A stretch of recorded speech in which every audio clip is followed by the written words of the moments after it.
My name's Camille, and if you're watching this, you need help on how to get your child to start practicing music. And I am here with over 40 years experience as a music teacher since the age of 17 to give you 5 really easy, practical ways to get your student, your child, and maybe yourself to get practicing. Number 1, set it up. You need to have the keyboard ready to go, the guitar ready to go, the violin, the trumpet, whatever it is you're practicing. Don't let it sit in the corner in the music case. When you come home from the music lesson, open up the case, put the violin in a violin stand. Have the guitar ready to grab. Have the keyboard set up and ready to go. I've heard too many stories where the keyboards were in the child's room under the bed. Well, half the practice is going to be setting up. Get it set up. Put it on a nice music stand. Have the music ready to go. So as soon as you come home, open your books up to the page they're going to work on. Set the violin up, ready to go.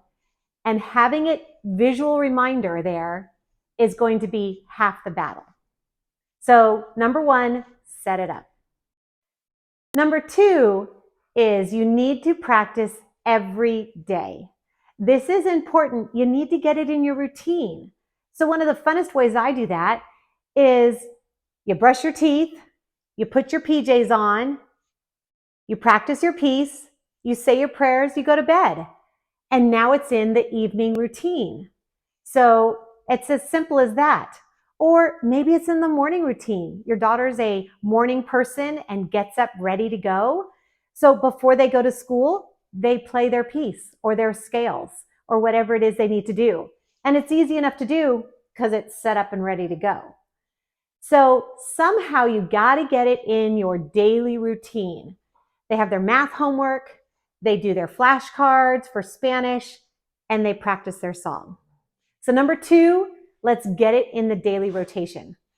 I actually played a game with one of my students. I happened to be house sitting with her, and her grand piano was right at the base of the stairs, and I wouldn't let her pass the piano without playing something. So she would go upstairs. I go, I didn't hear anything. She'd come downstairs. I didn't hear anything. And she had to constantly play. And she actually got a lot of practice in that weekend, walking past the piano, that she was not allowed to do anything when she walked past the piano besides pick something up and play it. So number 2, get it in the daily routine. Number 3 is really easy, is that you have to have expectations. One of the first questions parents always ask me is, how long should my student practice? That is the wrong question. The right question is, what should my student practice? Listen, if you're a brand new violinist, the only thing you're learning how to do is how to hold it at your neck and hold the strings and pull a note over it. Or if you're at the piano, the only thing you're doing is finding 2 black keys or 3 black keys or finding the C note. That is not going to take more than 15 seconds. And most of your first week songs are just that, 10 to 15 seconds long. So if you're going to put a time limit on that, they're going to spend 15 minutes doing a 10-second song, and that won't be fun for anybody. So really, the goal is to practice what you need to do. So maybe it's finding all the C notes and a C scale. Maybe it's holding the violin and practice pulling the bow across it. Maybe it's on your guitar, strumming some notes or just pushing one finger down and strumming notes. That's all it's going to take for you to practice is less than a minute. In fact, in some of my lessons, at the end of class, I've actually put the timer on my phone and said, okay, I want you to practice everything you're going to do at home tonight. And they practice their hand position, they play 1 or 2 songs, and I stop the timer and I show them, look, that's going to take you 2 minutes. Can you find 2 minutes every single day to practice? I think everybody can. So the expectation for time versus Quantity is what you need to look at. So if you can start practicing 2 minutes every day right before you put on your PJs, because everything's set up and ready to go, that's how you're going to get daily practice in. And then as they learn more and they have more repertoire to play and the songs become longer, their practice naturally becomes longer. So the question again is, what should my child practice? Not how long should my child practice?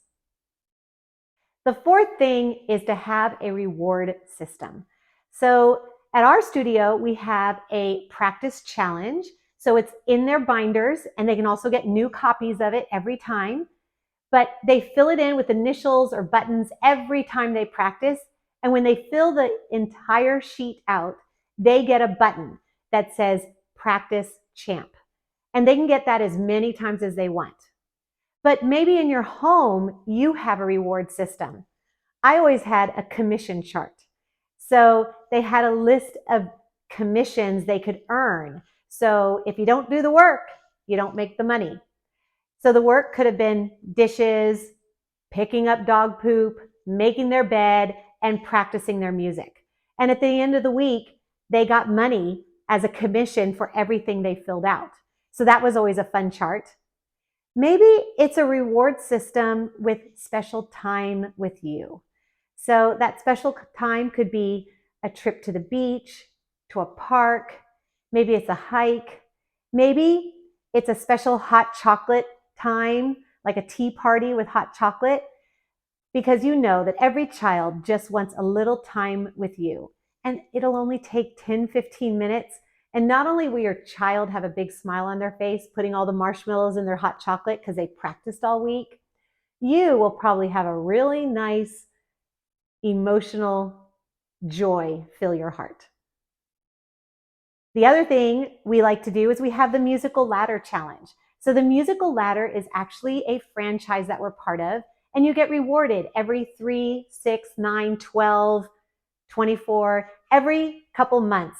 They get rewarded for their commitment to their music.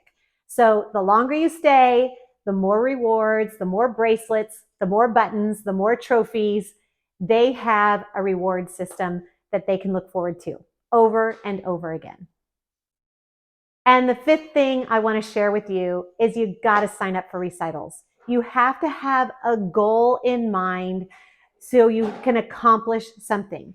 So when you have a recital to look forward to, or maybe you're going to record the video for your grandparents who might be sponsoring the lessons, or maybe they're playing at a school talent show, or sometimes we take kids to retirement homes, you got to sign up for these because now they have a goal. They have to get this song learned to perform it.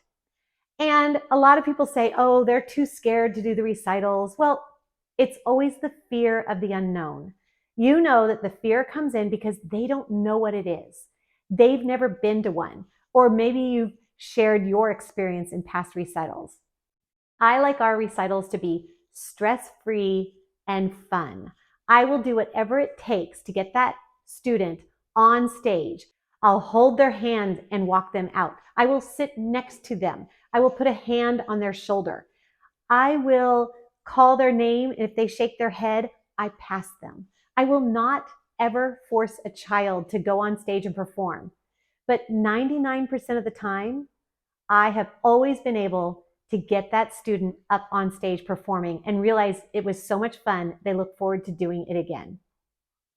So don't let the fear of the unknown stop them from having a goal in place. So you got to have those goals. Get signed up for our recitals, sign up for any event that we sign up for. We have them every quarter. There's always something to do.